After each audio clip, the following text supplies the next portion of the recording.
এই মুহূর্তে কোন কথা বলছেন? নামাজ, নামাজ, নামাজ। কোন সাহাবী? যেই নবী যাকে জান্নাতের টিকিট দিয়েছেন তিনি দেন নাই, আল্লাহ নিজেই দিয়েছেন।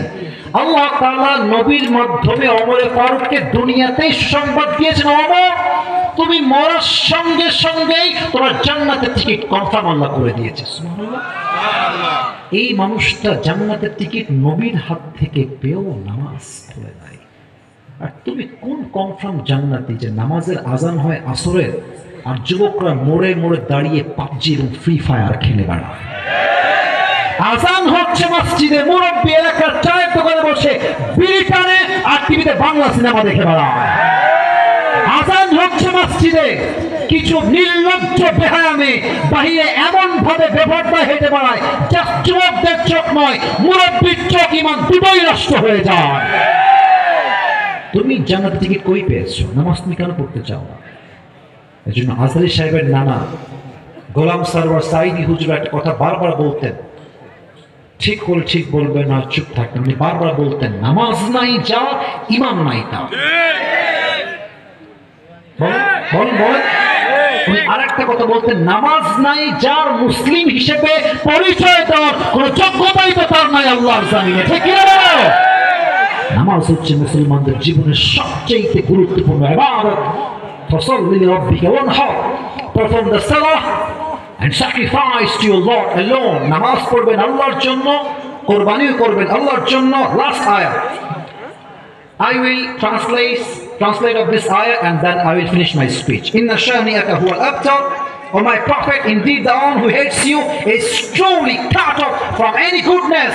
যে আপনার সাথে বিরুদ্ধাচরণ করবে, আপনার সম্মানে গুস্তাখি করবে, আমি আল্লাহ তার সমস্ত সম্মানকে মাটির নিচে মিশিয়ে ধূলিসাৎ করে দেব। ঠিক আছে কিনা? জোরে বলতে হবে তো যুবক ভাইরা। এবার আমি শেষ কথা, শেষ বাক্য বলছি। আপনাদেরকে বাঘের মতো গর্জন দিয়ে আমাকে বলতে হবে যে আপনাদের মতামত এই বিষয়ে কি। আমি সূরা কাউসারের শেষ আয়াত থেকে একটা স্পষ্ট শিক্ষা আজকে পাবনার মাটিতে বলতে চাই। আল্লাহ তাআলা বলেছে যে নবীর শানে বিরুদ্ধাচরণ করবে তার কোনো বংশই থাকবে না। এখান থেকে আমরা স্পষ্ট বাক্যে স্পষ্ট ভাষায় বলছি, ডক্টর ইউনূস সাহেবকে বুঝতে হবে আগামী সংসদে আইন পাস হবে, আমার এই মাটিতে যদি কোনো নাস্তিক ব্লগার নবীর শানে একটা কটূক্তি করে তাকে ঢাকার বাইতুল মুকাররমের সামনে ফাঁসির কাস্টে, ওপেনলি লাইভে ব্রডকাস্টে ফাঁসির কাস্টে ঝুলিয়ে হত্যার রায় দিতে হবে। যুবক ভাইরা, এই রায়ে কারা কারা একমত হাত তুলে আল্লাহকে দেখা দাও।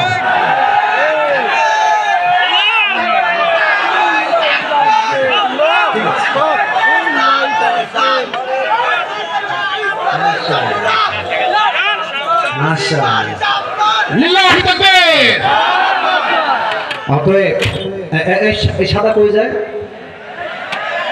সুযোগ নাই, কোনো সুযোগ নাই। বসে পড়ো, একদম বসে পড়ো, যেতে দেওয়া যাবে না। আমরা যাব একসঙ্গে, একসঙ্গে হাত মিলাই দিলে তোমার বাসায় যাবো। ঠিক কি যুবক ভাইরা?